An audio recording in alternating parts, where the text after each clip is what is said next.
जो कांग्रेस का पुराना फॉर्मूला रहा था, उस फॉर्मूले पर जो है कांग्रेस अभी उसको एमएसपी कर लेंगे, मुसलमान सवर्ण पिछड़ा कर लेंगे ये।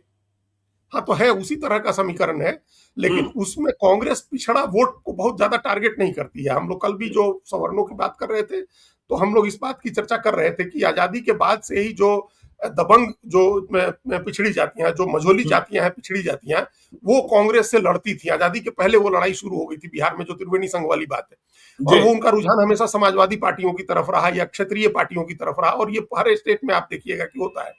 तो इसलिए दलित, सवर्ण और मुस्लिम पर इनका डीएसपी समीकरण कहिए, उसको अलग अलग तरीके से जिस तरह से आप एब्रिविएशन उसका बना लीजिए, वो उनका लीजिए ना, एसडीएम का लीजिए, सवर्ण दलित मुस्लिम का लीजिए ना। हाँ, ठीक बात है, वही कह रहे हैं। तो उस तरह का समीकरण, एसडीएम ही समीकरण है। तो वो समीकरण बनाने की कोशिश कांग्रेस कर रही है। उसमें प्रशांत किशोर उसको उपयोगी दिख रहे हैं।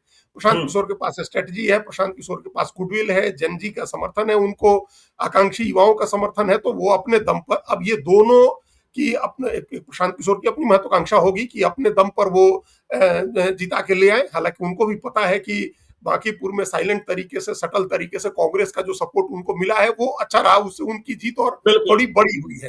तो वो साथ में ले सकते हैं, उनको कांग्रेस पार्टी से कोई आपत्ति नहीं है, कोई दिक्कत नहीं है। कांग्रेस के साथ वो जाना चाहते ही थे, और वो गांधी वाली राजनीति, जो गांधी का जो रास्ता है, ये बात भी करते रहते हैं, कांग्रेस की लीगेसी का फायदा ही उनको मिलेगा।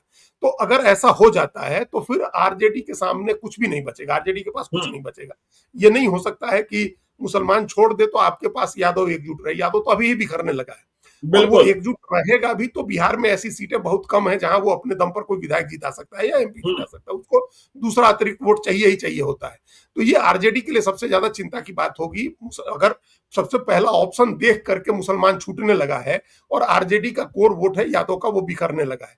इस राजनीति को पता नहीं क्यों तेजस्वी यादव नहीं समझ रहे हैं इसको, तेजस्वी यादव को, जबकि इतना उनके पिताजी ने इतनी बारीकी से इस राजनीति को समझा था, और कैसे उन्होंने ताना बना बुना था, कितनी तरजीह देते थे मुसलमानों को। दंगों का इतिहास हमें याद है, आपको भी याद है अजीत जी, कि जब दंगे होते थे तो मुसलमानों के खिलाफ इधर से कोई लड़ने वाली जातियां थी तो वे यादव और पासवान थे। तो लालू यादव ने उस झगड़े को खत्म कराकर माई समीकरण तैयार किया, और अब माई समीकरण बिखर रहा है।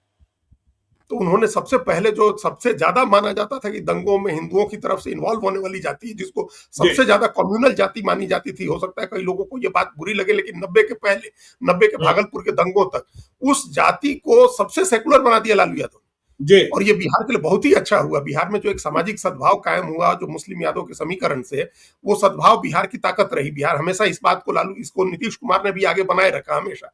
लेकिन अब एक मुसलमान अपना ऑप्शन देख रहा है, और दूसरा यादव जो है वो भी अपना ऑप्शन देखेगा, अगर आपके पास इस तरह की आप राजनीति करेंगे, नहीं समझेंगे जमीनी हकीकत को।